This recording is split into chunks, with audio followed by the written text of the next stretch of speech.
It was one of the first countries to be hit with coronavirus. But Singapore's claiming success in holding back the pandemic. I'd rather be here than almost any other country at the moment.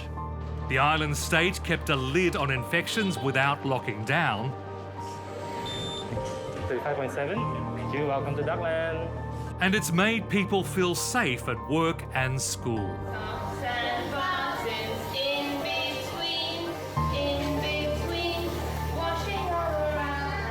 Even as the island grapples with a second wave of infections, people are optimistic. We are quite hopeful that we will be able to contain this.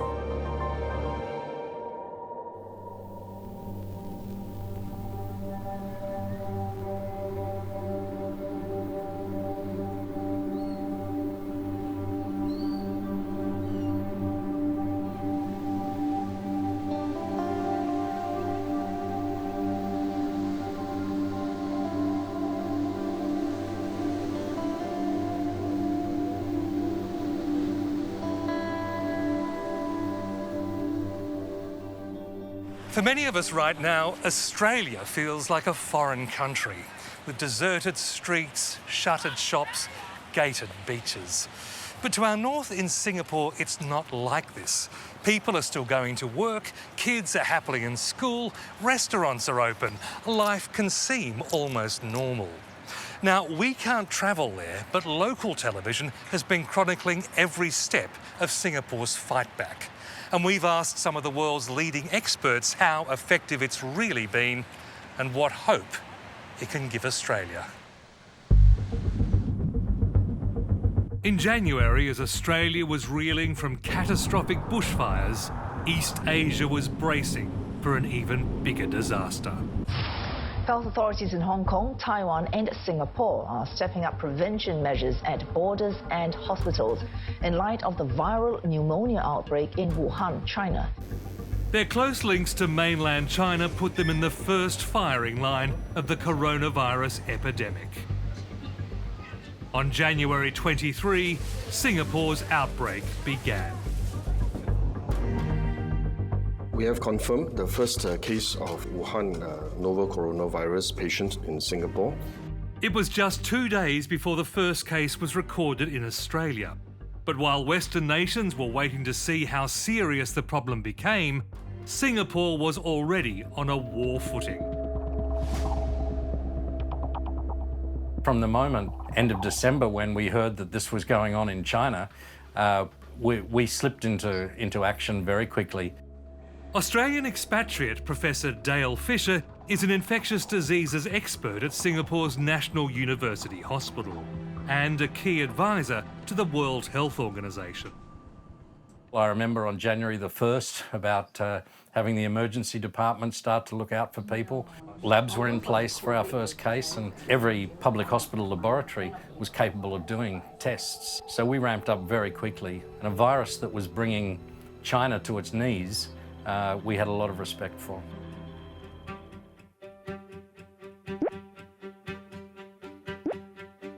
Professor Fisher is now quite literally the public face of virus education. The health minister was visiting my hospital, NUH, about a month or so ago, and he said, we need more experts like Dale out there being part of the messaging.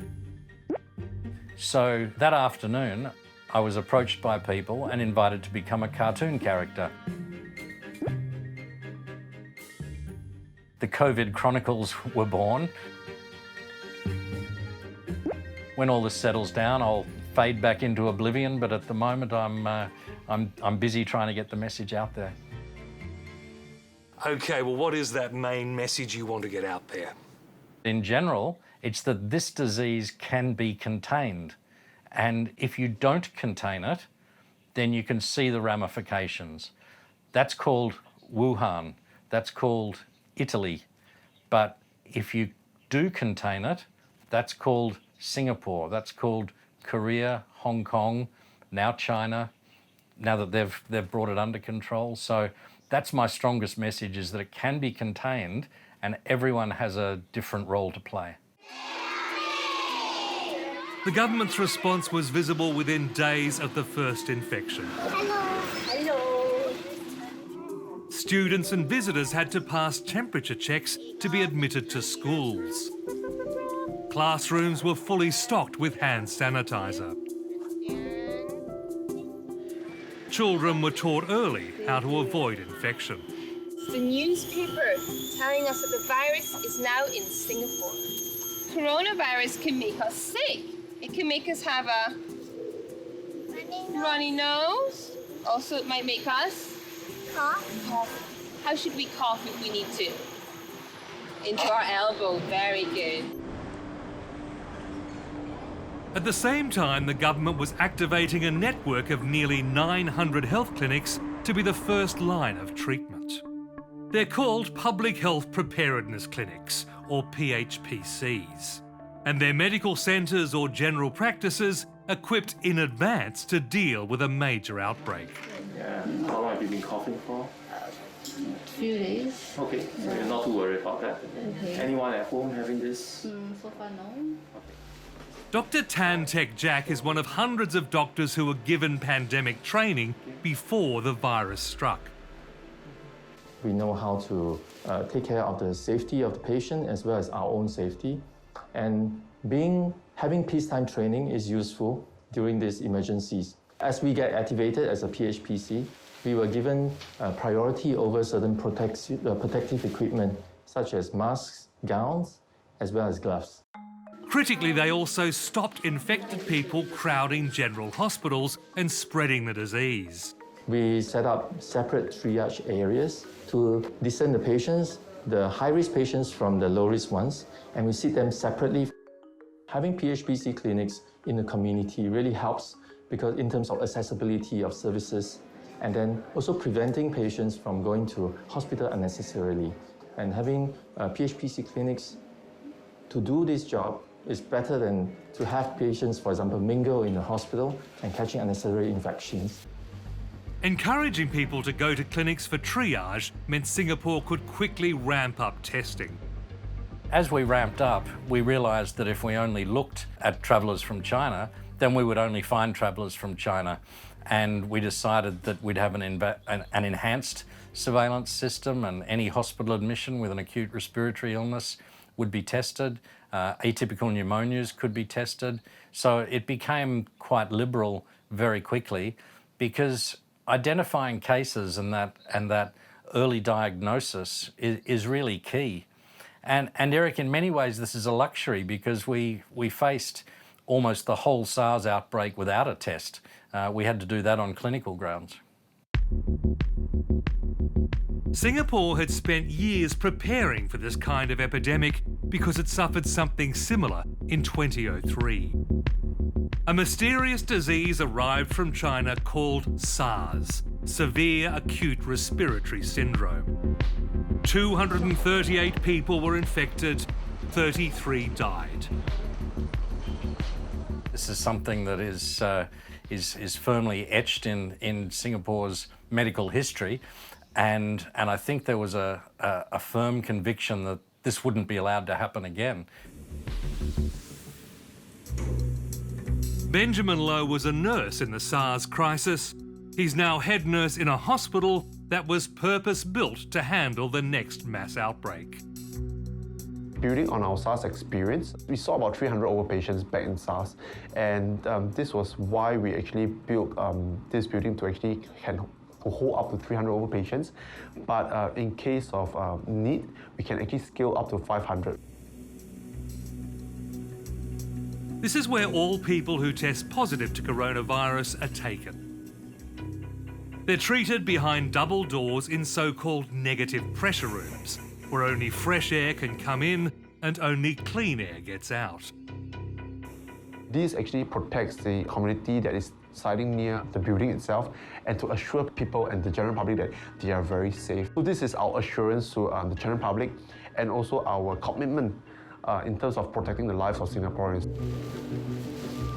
Patients who test positive have to stay in this hospital. Unlike Australia, there is no self-isolating in the community for anyone infected. And from the outset, Singapore has taken a harsh line on quarantine. In February, Dale Fisher was ordered to stay home for 14 days after he returned from a medical fact-finding trip to China. If people are breaching quarantine and they're caught, then that's a potentially criminal offence. There are jail terms. You can lose your work permit, fines. So there's significant deterrent to breach quarantine, but there's also monitoring. When I was in quarantine, when I came back from China, I was quite surprised actually. I had an SMS and it said that I had to click on the link and that would verify that I was at the address I was supposed to be at. And when I clicked on the link, I got an immediate response saying, "Thank you for your cooperation." So they're watching, and that's good.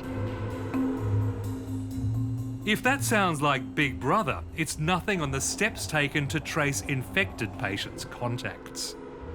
Inside the College of Medicine, a special health ministry unit has been using detective work and technology to find coronavirus clusters.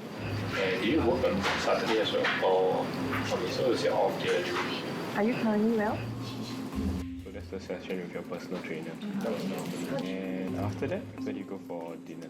Officials like Dr. Olivia O track where every patient has been and find everyone they've interacted with since becoming infected.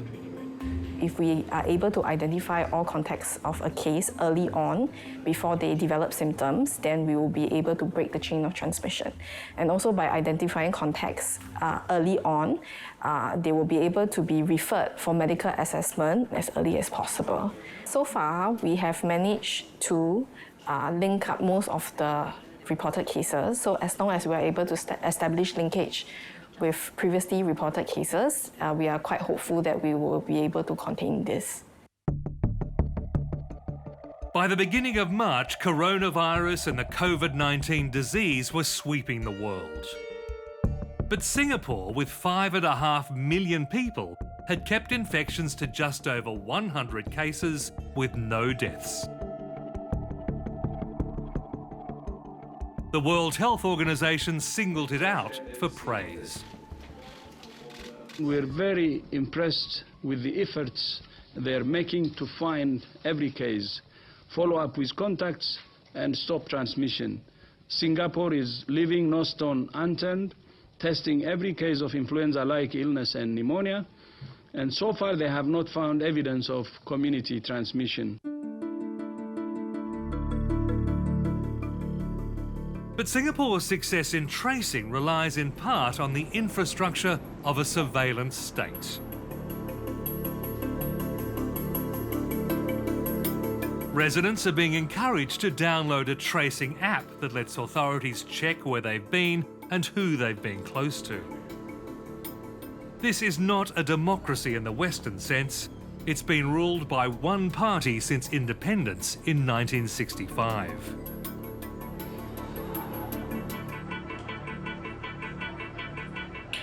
Dr. Simon Baptist is head of the Economist Intelligence Unit.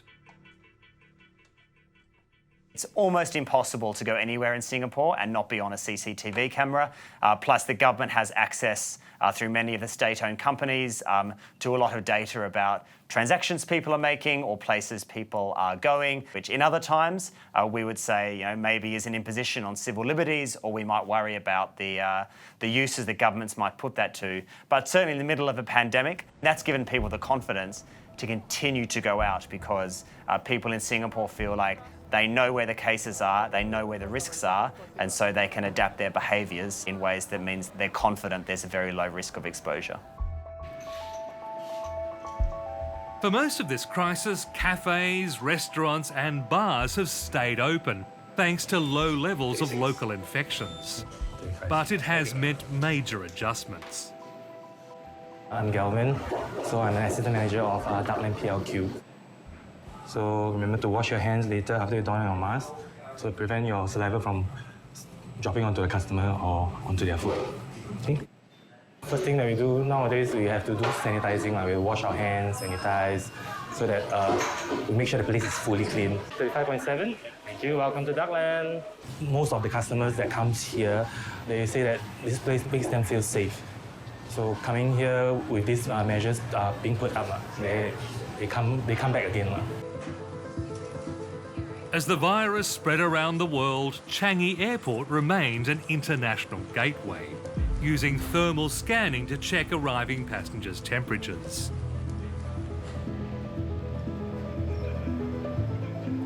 People kept going to work, and they've continued to use public transport, thanks to efforts to make buses and trains as clean as hospitals.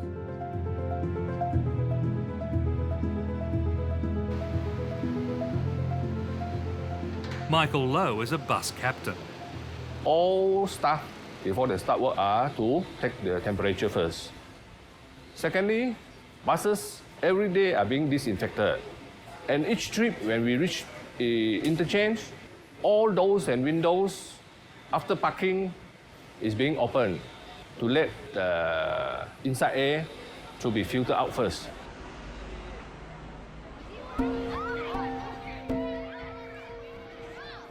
With few cases of community infection, most people felt safe to have their children in school.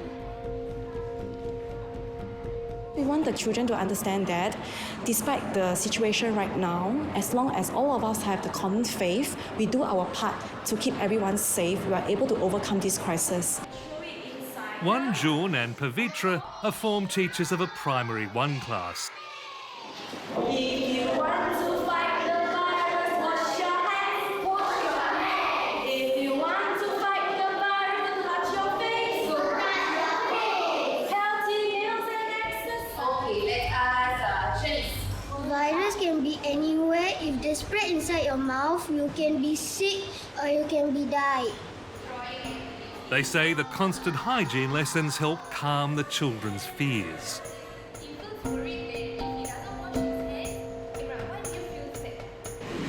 scared my family die. In class, we actually go through about feelings. So when they share their feelings, we really reassure them and tell them, there's no need to worry. If we take precaution measures and we practice good hygiene, everyone will be safe.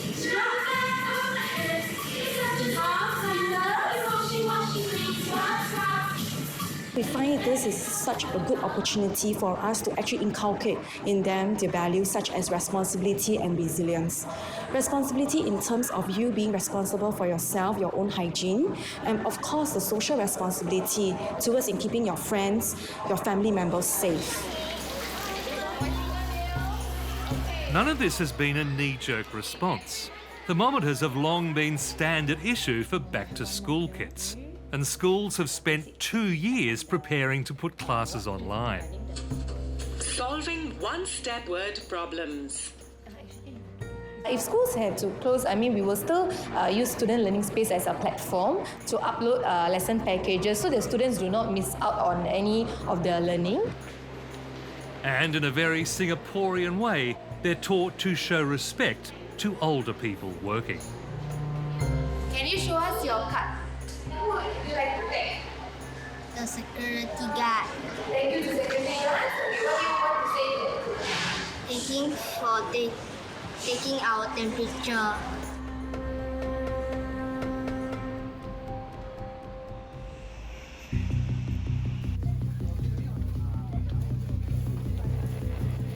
The public mood hasn't always been calm. Panic buying broke out in early February when the government raised the alert level. Today, the task force has deliberated carefully and decided to raise the risk assessment to DORSCON Orange. But it stopped almost overnight after Prime Minister Hsien Loong addressed the nation. Fear can do more harm than the virus itself. It can make us panic or do things which make matters worse. Like circulating rumors online, hoarding face masks or food, or blaming particular groups for the outbreak. Instead, we should take courage and see through this stressful time together. Let us stay united and resolute in this new coronavirus outbreak. Take sensible precautions, help one another, stay calm, and carry on with our lives. One common theme across the East Asian societies that have dealt with coronavirus quite effectively, Singapore, Japan, South Korea and China, is they do all have high levels of trust in government, and populations there are happy to do what the government says and are happy to go along with government advice. Singapore's also got a feature of not having a free media. So this means that in normal times you'd say there's not a diversity of voices and there's very little real debate about issues of domestic politics in the public sphere in Singapore. But in a situation like coronavirus, that has helped the government to control the flow of information. And so all of the information going out through the broadcasters, both print and TV and radio, is all effectively government approved. And so it means that it's harder for misunderstandings or unhelpful information that's not conducive to public stability to be propagated in Singapore because of that.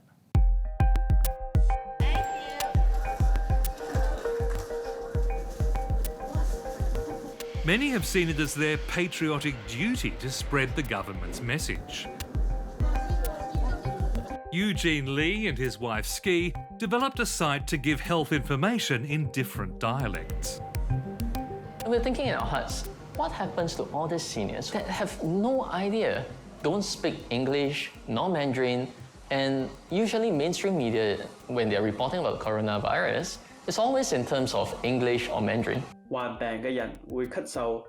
we thought, actually, outside the nursing home, dialect-speaking seniors would also benefit. It's only when they protect themselves that, the society becomes safer. A community group has been taking that message out on the streets. I let you own one mask, all right? But the mask, remember, is only when you are sick. Operation Hands On has volunteers taking masks and hand sanitizer to older residents and showing them Eugene Lee's multi-dialect videos.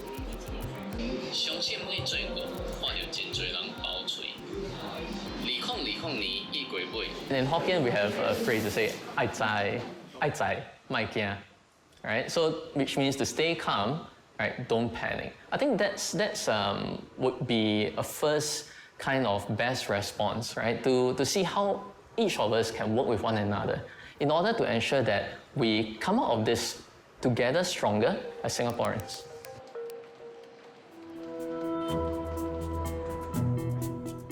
The sense of normality is tenuous. The Health Minister, Gan Kim Yon, has warned repeatedly that tougher restrictions may be needed. We continuously adjust our risk assessment based on global and regional developments and adjust our measures accordingly. We will not hesitate to take further decisive measures to keep Singapore safe as the situation warrants. Dale Fisher believes Singapore right now is enjoying more civil liberties than Australia. Eric, ironically, they're being enhanced. The fact that we're being very strict with a very small number of people for a very short period of time is allowing the majority of people the freedom they're used to enjoying. And life in Singapore really isn't a lot different. There's been a lot of adaptation, of course, but schools are open. Children are being asked to not attend if they're sick, to minimise any concerns. But we believe success looks like this. But that success is being sorely tested, and some caution it's too early to celebrate. Okay. Professor Raina McIntyre heads the biosecurity program at the Kirby Institute in Sydney. She asked to be interviewed remotely. Such are her concerns about the virus's transmission. Well, Raina, a lot of people saying Singapore has done very well and could be a model to follow. You're less enthusiastic. Why is that? Well, when looking at all the countries who've had epidemics so far and the data that's available, Singapore, Taiwan and Hong Kong look pretty similar. They all had some early success in keeping cases down, but they're all seeing an increase in cases at the moment. So it's far too early to be saying that's a success. On the other hand, can you say that they have managed to slow what would otherwise have been a kind of Italian or Spanish rise of infections if they hadn't taken those steps so early? Yes, I think they did test very extensively, which is really important in the response. And they also had fever screening in schools and other measures. And Singaporeans apparently are more likely to keep their kids at home when they're sick, which, doesn't happen in Australia. But you still think it's a little bit early to be popping the champagne corks and saying the crisis is over? I think so. I think the crisis is not over by a long way, not for anyone in the world. I don't think Singapore is out of the woods either. I'm watching with interest, but I don't think they can be too confident that they've conquered the problem. The past 2 weeks have seen a dramatic spike in infections, mainly from Singaporeans flying back home. Cases rose from just over 200 to more than 800, with the first 3 deaths. The government's response was blunt and swift. On Thursday, authorities shut down bars, cinemas and nightclubs until the end of April, with new laws threatening 6-month jail terms for people failing to keep a metre apart in public. Changi Airport pulled down its own shutters. When you face yourself in a situation where many countries don't have the control you'd like, and indeed it's like 3/4 of our cases were all off planes in the previous week or two, then it just becomes time where you say, well, we have to stop that leak. So, there's very major restrictions of people allowed in now, and if you do come in, then you're on quarantine at home. So we believe we've turned off that tap. I think we might see the numbers go up a little more over the next week, but then I think they'll come down.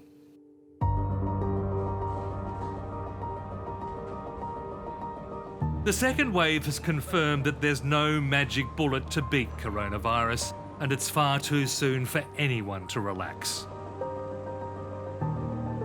But Singapore's experience has also shown that the virus's rise can be slowed as long as countries act quickly and comprehensively.